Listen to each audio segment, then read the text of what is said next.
വിശ്വാസത്തിൻ്റെ നായകനും പൂർത്തി വരുത്തുന്നതിനുമാകുന്ന യേശുക്രിസ്തുവിൻ്റെ നാമത്തിൽ എല്ലാവർക്കും എൻ്റെ സ്നേഹ വന്ദനം ഈ അവസരത്തിൽ അറിയിക്കട്ടെ.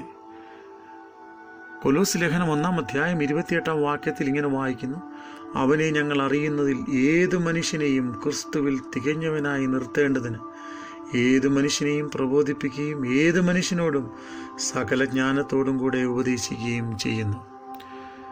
ബൈബിളിൻ്റെ പ്രധാന പ്രതിപാദ്യ വിഷയങ്ങളിലൊന്നാണ് മനുഷ്യനെ ക്രിസ്തുവിൽ തികഞ്ഞവനാക്കി നിർത്തുക.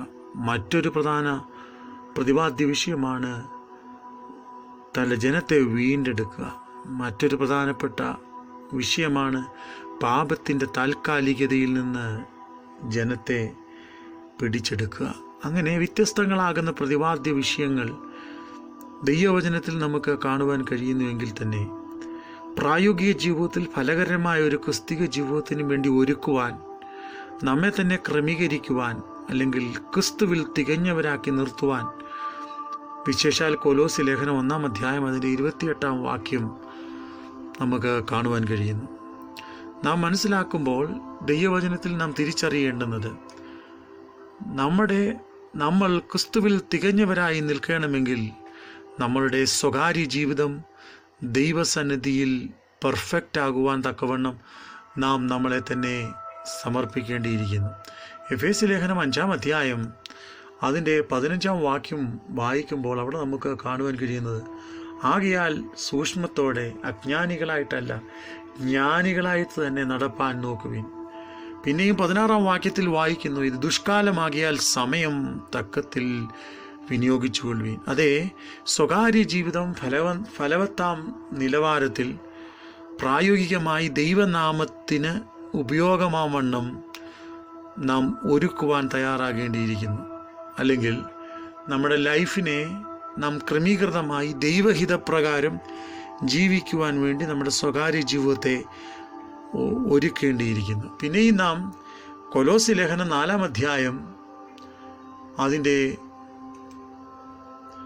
5-6 വാക്യങ്ങൾ വായിക്കുമ്പോൾ അവിടെ നമുക്ക് കാണുവാൻ കഴിയുന്നത്: സമയം തക്കത്തിൽ ഉപയോഗിച്ചുകൊണ്ട് പുറത്തുള്ളവരോട് ജ്ഞാനത്തോട് പെരുമാറുവിൻ. ഓരോരുത്തന് നിങ്ങൾ എങ്ങനെ ഉത്തരം പറയണമെന്ന് അറിയേണ്ടതിന് നിങ്ങളുടെ വാക്കുകൾ എപ്പോഴും കൃപയോടുകൂടിയതും ഉപ്പിനാൽ രുചി വരുത്തുന്നതുമായിരിക്കും. അപ്പോൾ നാം നമ്മുടെ സ്വകാര്യ ജീവിതം ക്രമീകരിക്കുന്നതിനോടൊപ്പം തന്നെ വ്യക്തമായി കൊലോസ് ലേഖനം 4-ാം അധ്യായം അതിൻ്റെ 5-6 വാക്യങ്ങൾ പ്രതിപാദിക്കുമ്പോൾ നാം പുറത്തുള്ളവരുടെ മുമ്പിൽ നമ്മളുടെ പബ്ലിക് ലൈഫ്, നമ്മളുടെ പൊതുജീവിതം എങ്ങനെയായി തീരണം എന്ന് ദൈവവചനം വ്യക്തമാക്കി കാണിക്കുന്നു. ഓരോരുത്തരുടെയും വാക്കുകൾ കൃപയോടുകൂടിയതും ഉപ്പിനാൽ രുചി വരുത്തുന്നതും ആകുവീൻ. കൃപയോടുകൂടിയ വാക്കുകൾ, ഉപ്പിനാൽ രുചി വരുത്തുന്ന വാക്കുകൾ, ക്രമീകരിക്കപ്പെട്ട വാക്കുകൾ, മനുഷ്യനെ വേദനിപ്പിക്കാതെ ദൈവഭക്തിയിലേക്ക് അടുപ്പിക്കുന്ന വാക്കുകൾ എന്നുവേണ്ട മാതൃക ജീവിതം അല്ലെങ്കിൽ നമ്മുടെ പെരുമാറ്റം യഹോവയ്ക്ക് കൊള്ളാവുന്നതാകത്തക്കവണ്ണം ദൈവസന്നിധിയിൽ നാം നമ്മെ തന്നെ ഒരുക്കേണ്ടിയിരിക്കുന്നു. പിന്നെയും നാം ചിന്തിക്കുമ്പോൾ നമ്മുടെ വ്യക്തിപരമായ ജീവിതം മാതൃകാപരവും ലോകത്തിൽ മനുഷ്യരുടെ മുമ്പിൽ നാം നല്ലവരുമായി തീരേണ്ടതിനായി ഒരുങ്ങേണ്ടിയിരിക്കുന്നു. എന്നാൽ നാം പഠിക്കുമ്പോൾ ലോക മനുഷ്യൻ്റെ അല്ലെങ്കിൽ ലോകത്തിൻ്റെ സാഹചര്യം നാം പഠിക്കുമ്പോൾ നമുക്ക് കാണുവാൻ കഴിയുന്നത് കൊലോസി ലേഖനം 2-ാം അധ്യായം അതിൻ്റെ 4 മുതൽ 16 വരെ പഠിക്കുമ്പോൾ അവിടെ നമുക്ക് കാണുവാൻ കഴിയുന്നത് ലോകത്തിൻ്റെ അവസ്ഥ വളരെ വ്യത്യസ്തമാണ്. ഒന്ന്, അവിടെ നമുക്ക് കാണുവാൻ കഴിയുന്നത് ചതിക്കുന്ന ലോകം. ഇങ്ങനെയാണ് 4-ാം വാക്യത്തിൽ കാണുന്നത്: വശീകരണ വാക്കുകൊണ്ട് ആരും നിങ്ങളെ ചതിപ്പാതിരിപ്പാൻ സൂക്ഷിപ്പീൻ എന്ന് എഴുതിയിരിക്കുന്നു. അപ്പോൾ ചതിക്കുന്ന ലോകം എങ്ങനെ? വശീകരണ വാക്കുകൾ കൊണ്ട്. പലപ്പോഴും ദൈവിക ലക്ഷ്യങ്ങളിൽ നിന്ന്, ദൈവിക പ്ലാനുകളിൽ നിന്ന്, ദൈവിക പദ്ധതികളിൽ നിന്ന് ദൈവഹിതപ്രകാരം നാം വളരാതിരിക്കേണ്ടതിന് നമ്മെ ചതിച്ച് ലക്ഷ്യബോധത്തിൽ നിന്ന് അകറ്റിക്കളയുന്നത് ഏദനിൽ മനുഷ്യനെ സൃഷ്ടിച്ച നാൾ മുതൽ ഇങ്ങോട്ട് ഇന്നുവരെയും നമുക്ക് കാണുവാൻ കഴിയുന്നു. എന്ന് പറഞ്ഞാൽ ദൈവിക ലക്ഷ്യത്തിൽ നിന്ന് നമ്മളെ ചതിച്ച് അകറ്റിക്കളയുക. പിന്നെയും നമുക്ക് കാണുവാൻ കഴിയുന്നത് വിധിക്കുന്ന ലോകം. അതുമാത്രമല്ല, വിരുദ്ധ തെറ്റിക്കുന്ന ലോകം. അപ്പോൾ നാം വളരെ വ്യക്തമായി മനസ്സിലാക്കുക, ഒന്ന് വിധിക്കുക. വല്ലവിധേനയും ക്രിസ്തീയ ദൗത്യത്തിൽ നിന്ന്, ആത്മീക കാഴ്ചപ്പാടിൽ നിന്ന് നമ്മളെ വിധിച്ച് പുറന്തള്ളിക്കളയുന്ന അവസ്ഥ.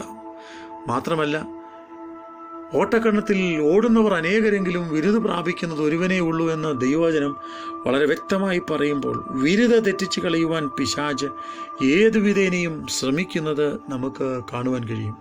അപ്പോൾ നമ്മുടെ ആത്മീക ജീവിതത്തിൽ ഏതു വിധേനയും ക്രിസ്തുവിൽ തികഞ്ഞവരായി നിൽക്കുന്നതിന് വിപരീതമായി ഒരുപക്ഷെ സ്വകാര്യ ജീവിതത്തിൽ, അതുപോലെ തന്നെ നമ്മുടെ പൊതുജീവിതത്തിൽ, അതുപോലെ തന്നെ നമ്മുടെ വാക്കുകളിൽ, പ്രവൃത്തികളിൽ, നമ്മുടെ ജീവിതത്തിൻ്റെ എല്ലാ അവസ്ഥകളിലും നമ്മുടെ ലക്ഷ്യം തെറ്റിപ്പിച്ച് ക്രിസ്തുയേശുവിൽ നിന്നുള്ള ഭക്തിയിൽ നിന്ന് നമ്മളെ അകറ്റിക്കളയുവാൻ ലോകം ശ്രമിക്കും. ലോകത്തിൻ്റെതാകുന്ന അഭിവൃദ്ധി, താൽക്കാലികതകൾ, നന്മകൾ, ലോകത്തിൻ്റെതാകുന്ന സുഖസൗകര്യങ്ങൾ പലപ്പോഴും അതിൻ്റെ പ്രതാപത്തോടു കൂടി നമ്മളെ മാടി വിളിക്കുവാൻ ഇടയുണ്ട്. എന്നാൽ ദൈവവചനം ശ്രദ്ധിക്കുന്ന ഏതൊരു ദൈവപൈതലുമേ, കൊലോസ്യ ലേഖനം 1-ാം അധ്യായം അതിൻ്റെ 28-ാം വാക്യം വായിക്കുമ്പോൾ അവിടെ നമുക്ക് കാണുവാൻ കഴിയുന്നത്, കൊലോസ്യർ 1:28, അവിടെ നമുക്ക് കാണുവാൻ കഴിയുന്നത്, ഏത് മനുഷ്യനെയും ക്രിസ്തുവിൽ തികഞ്ഞവരാക്കി നിർത്തുവാൻ തക്കവണ്ണം ദൈവം തൻ്റെ പ്രവൃത്തി നമുക്ക് വേണ്ടി നൽകിത്തരുന്നു. അതുകൊണ്ട് ആകയാൽ സൂക്ഷ്മതയോടെ, അജ്ഞാനികളായിട്ടല്ല ജ്ഞാനികളായിട്ട് തന്നെ ലോകത്തിൻ്റെ പ്രലോഭനങ്ങളുടെ മുമ്പിൽ, ലോകത്തിൻ്റെതാകുന്ന ഉയർച്ചകളുടെ മുമ്പിൽ നമ്മളെ തന്നെ തോൽപ്പിച്ച് കളയാതെ ജീവിത വിശുദ്ധി കാത്ത വിശ്വസ്തന്മാരെ പോലെ, ജീവിത വിശുദ്ധി കാത്ത അഭിഷക്തന്മാരാകുന്ന ദൈവദാസന്മാരെ പോലെ കർത്താവിൻ്റെ വരവിങ്കിൽ എടുക്കപ്പെടുവാൻ ഭക്തിയോടും വിശ്വാസത്തോടും പ്രപഞ്ചമോഹങ്ങളെ വിട്ടൊഴിഞ്ഞ് ദൈവത്തിന് കൊള്ളാവുന്നവരായി ജീവിപ്പാൻ സർവശക്തനാകുന്ന ദൈവം നമ്മളേവരെയും സഹായിക്കട്ടെ എന്ന് ഞാനും ആത്മാർത്ഥമായി പ്രാർത്ഥിക്കുന്നു. ഈ ക്ഷണികമാകുന്ന, താൽക്കാലികമാകുന്ന ലോകം, അതിൻ്റെതാകുന്ന സാഹചര്യങ്ങൾ ക്ഷണികങ്ങൾ മാത്രമാണ്. ആയതിനാൽ ദൈവസന്നിധിയിൽ സമർപ്പണത്തോടെ നമ്മളെ തന്നെ ഏൽപ്പിച്ചു കൊടുത്തുകൊണ്ട് വരാനുള്ള നിത്യതയ്ക്കായി ഒരുക്കത്തോടെ കാത്തിരിക്കുവാൻ സർവശക്തനാകുന്ന ദൈവം നമ്മേവരെയും സഹായിക്കട്ടെ. സ്വർഗീയ പിതാവേ, ജീവിതയാത്രയിൽ പല വിധത്തിലുള്ള വഴിത്തിരിവുകൾ ഞങ്ങളുടെ മുമ്പിലുണ്ട്. എന്നാൽ അതിലൊന്നും ലക്ഷ്യം തെറ്റിപ്പോയി പതറിപ്പോകുവാനിട വരാതെ ദൈവത്തിന് കൊള്ളാവുന്നവരായി ജീവിപ്പാൻ അങ്ങ് ഞങ്ങളെ സഹായിക്കണമേ. വിശ്വാസ ജീവിതത്തിൽ ഞങ്ങളോട് പോരടിക്കുന്ന എല്ലാ അവകാശവാദങ്ങളുടെ മേലും ജയം പ്രാപിച്ച് ദൈവനാമത്തിൽ സ്വർഗീയമാകുന്ന അനുഗ്രഹങ്ങൾ ഏറ്റെടുത്ത് മുൻപോട്ട് പോകുവാൻ സർവശക്തനാകുന്ന ദൈവം ഞങ്ങളെ സഹായിക്കണം. സമസ്തവും ഞങ്ങൾ അങ്ങയുടെ മുറിഞ്ഞകരങ്ങളിലേക്ക് ഏൽപ്പിക്കുന്നു.